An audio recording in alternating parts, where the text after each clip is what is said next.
Hai semua, welcome to my YouTube channel. Hari ini kita akan mempelajari tentang bahasa Melayu.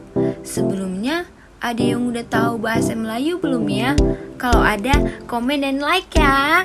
Tapi sebelum lanjut ke materi, izinkan saya untuk memperkenalkan diri dan memperkenalkan anggota kelompok saya.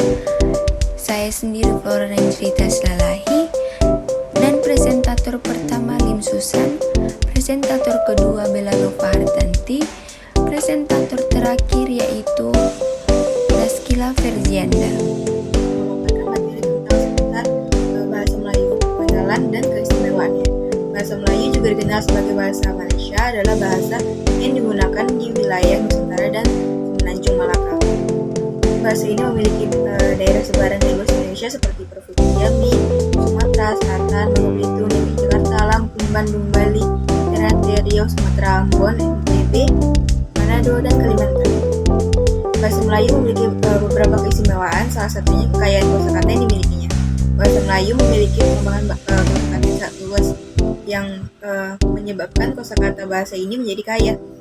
Selain itu, bahasa Melayu juga memiliki peranan sangat penting sebagai bahasa diplomasi.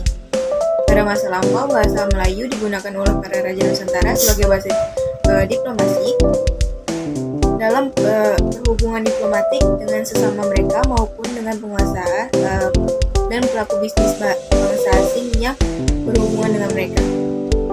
Selanjutnya, perbedaan antara bahasa Melayu dan bahasa Indonesia. Bahasa Melayu dan bahasa Indonesia memiliki banyak kesamaan karena asal-usulnya bahasa Indonesia adalah bahasa Melayu.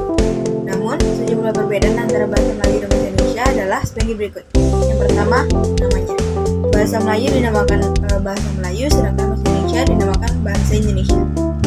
Yang kedua adalah statusnya. Bahasa Melayu di Indonesia memiliki status sebagai bahasa daerah, sedangkan bahasa Indonesia memiliki status sebagai bahasa nasional. Selanjutnya ada pengaruh bahasa Melayu dalam budaya. Bahasa Melayu memiliki pengaruh yang sangat signifikan dalam budaya di berbagai wilayah di Asia Tenggara. Berikut adalah beberapa contoh pengaruh bahasa Melayu di budaya. Yang pertama, seni pertunjukan. Seni pertunjukan orang Melayu kaya dengan berbagai jenis musik, tarian, teater yang merupakan gabungan dari berbagai pengaruh budaya.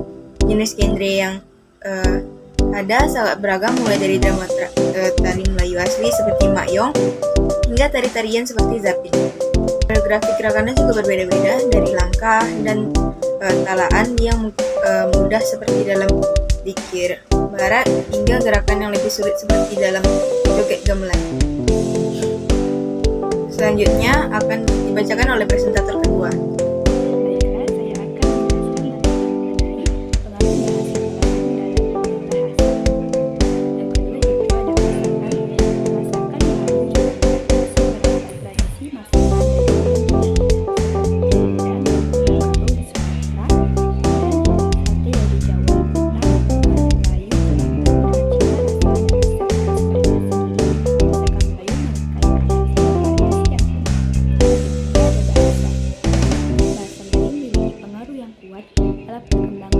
Di wilayah-wilayah menggunakan bahasa Melayu sebagai bahasa utama bahasa melalui kedatangan agama Islam yang mempengaruhi perkembangan bahasa Melayu dalam beberapa aspek, seperti pembendaharaan kata, sebuah kata dan tulisan.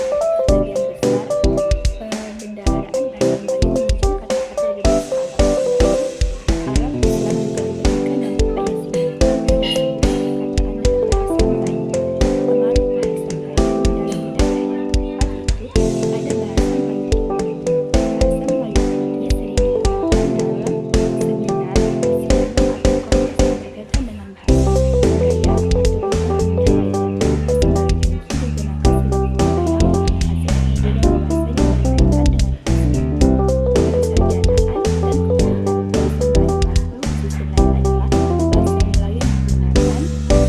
pada sebuah perkataan dalam bahasa Melayu.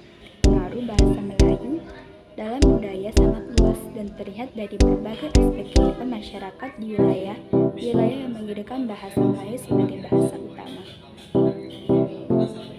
Peran bahasa Melayu di Nusantara. Peran bahasa Melayu dalam perkembangan bangsa Indonesia mencakup beberapa hal. Peran utama dipahami, dimengerti, dan mudah digunakan. Selain bahasa Melayu,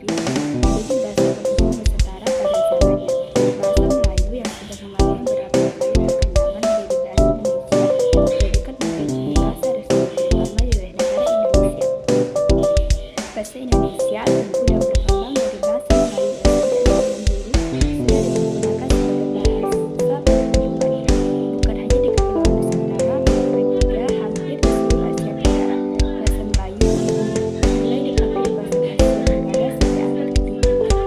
Saya Naskila Francianda yang akan melanjutkan materi selanjutnya, yakni bahasa Melayu juga dipakai sebagai bahasa kehubungan antar suku di Nusantara sebagai bahasa yang digunakan oleh antar pedagang. Bersamaan dengan penyebarnya agama Islam di wilayah Nusantara, bahasa Melayu juga ikut menyebar ke pelosok Nusantara. Nah, pengaruh bahasa Melayu dalam pergaulan dan kehidupan di perkotaan, khususnya di Batam. Batam sebagai kota yang terletak di Kepulauan Riau memiliki sejarah panjang dan kaya dengan budaya Melayu. Hal ini tercermin dalam berbagai aspek kehidupan masyarakatnya, termasuk bahasa. Bahasa Melayu menjadi bahasa mayoritas yang digunakan di Batam, baik dalam percakapan sehari-hari maupun dalam berbagai konteks formal dan informal. Nah, bahasa sehari-hari, mayoritas masyarakat Batam menggunakan bahasa Melayu dalam percakapan sehari-hari. Bahasa Melayu digunakan di Batam memiliki dialek khas yang dipengaruhi oleh bahasa-bahasa lain, seperti bahasa Minang, bahasa Jawa, dan bahasa Tionghoa. Bahasa Melayu juga digunakan dalam berbagai kegiatan masyarakat, seperti acara adat, pertunjukan seni, dan kegiatan keagamaan. Nah, bahasa resmi. Bahasa Melayu di Riau dijadikan bahasa resmi di Provinsi Kepulauan Riau, termasuk Batam. Hal ini berarti bahwa bahasa Melayu digunakan dalam berbagai dokumen resmi seperti peraturan daerah, papan nama jalan, dan media massa lokal. Bahasa Melayu juga digunakan dalam pendidikan mulai dari sekolah dasar hingga perguruan tinggi. Selanjutnya, budaya dan tradisi. Bahasa Melayu memainkan peran penting dalam pelestarian budaya dan tradisi Melayu di Batam. Bahasa Melayu digunakan dalam berbagai ritual adat seperti pernikahan, kematian, dan kelahiran. Bahasa Melayu juga digunakan dalam berbagai pertunjukan seni tradisional seperti tari Melayu, pantun, dan syair. Terakhir, yakni ekonomi dan pariwisata. Bahasa Melayu digunakan dalam kegiatan ekonomi dan pariwisata di Batam. Bahasa Melayu digunakan dalam komunikasi antar pedagang dan pembeli, serta antara pemandu wisata dan wisatawan. Penggunaan bahasa Melayu dalam kegiatan ekonomi dan pariwisata membantu untuk mempromosikan budaya Melayu di Batam dan menarik wisatawan domestik dan mancanegara. Nah, kesimpulan bahwa bahasa Melayu dapat menjadi bahasa pemersatu di perkotaan, khususnya di Batam, yakni 1. Kapasitas sebagai bahasa lingua franca, yakni bahasa Melayu memiliki sejarah panjang sebagai bahasa lingua franca di Kepulauan Nusantara, termasuk di wilayah perkotaan. Hal ini berarti bahasa Melayu telah lama digunakan sebagai bahasa komunikasi antara etnis dan budaya yang berbeda. Kemampuannya untuk menjembatani perbedaan ini menjadikan bahasa yang ideal untuk menyatukan masyarakat di perkotaan yang beragam. Kedua, sifat bahasa yang fleksibel dan adaptif. Bahasa Melayu dikenal dengan sifatnya yang fleksibel dan adaptif. Bahasa ini mudah menyerap kosakata dan struktur dari bahasa lain, sehingga memungkinkannya untuk beradaptasi dengan lingkungan perkotaan yang dinamis dan multikultural. Kemampuannya untuk berinteraksi dengan bahasa lain tanpa kehilangan identitasnya sendiri menjadikan bahasa Melayu menjadi bahasa yang inklusif dan terbuka bagi semua orang. Saya kembalikan kepada moderator. Baik, terima kasih kepada semua presentator telah memaparkan materinya. Akhir kata, kami mengucapkan terima kasih karena telah menonton video ini sampai habis. Jika ada kesalahan, kami meminta maaf, termasuk bila salah menaruh rasa.